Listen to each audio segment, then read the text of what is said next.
2 personnes sont mortes dans un incendie à Valenciennes, tandis que 2 autres ont été sauvées par un détecteur de fumée dans les Yvelines ce week-end.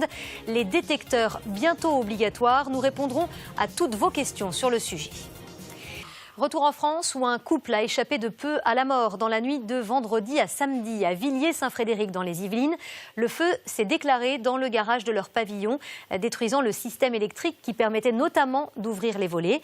Heureusement, la maison était équipée de détecteurs de fumée qui ont réveillé les occupants. Ils ont ainsi pu prévenir les secours qui sont arrivés à temps. En revanche, un homme de 41 ans et une femme de 33 ans sont, eux, morts dans l'incendie de 2 appartements à Valenciennes samedi soir. 2 cas au dénouement opposé qui nous montrent la nécessité de s'équiper de détecteurs de fumée. C'est sur ce sujet que vous nous avez posé vos questions. Pour y répondre ce soir, Franck Hédard. Franck, première question, comment fonctionnent ces détecteurs de fumée ?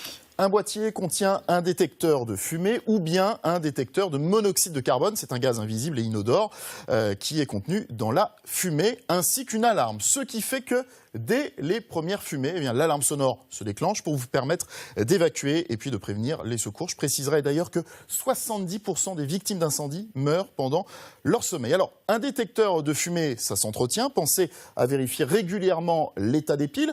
Et si l'installation d'un détecteur de fumée peut sauver des vies, on l'a vu, avoir un appareil non conforme est dangereux. Il faut donc vérifier qu'il est bien certifié NF, qu'il a le sigle CE. Et sachez que le prix d'un détecteur de fumée varie de 15 à 50 € en moyenne. Deuxième question, pratique, où installer ces détecteurs de fumée ? Il est conseillé de placer un détecteur de fumée en priorité dans le couloir, dans les escaliers, le couloir menant en chambre, dans les chambres et dans le salon aussi. Si vous habitez une maison, l'important c'est d'avoir au moins un détecteur par étage et surtout le détecteur de fumée se fixe au plafond et pas trop près des luminaires. Donc, Nathalie, on a vu où il fallait en installer. Voyons où il ne faut pas en mettre, ni dans la cuisine, parce que à cause des fumées de cuisson qui risqueraient de déclencher l'alarme, ni dans la salle de bain, qui est trop humide, et puis pas non plus dans le garage. Très bien. Dernière question, les détecteurs de fumée sont-ils obligatoires ? Les détecteurs de fumée seront obligatoires dans tous les lieux d'habitation à partir de mars 2015.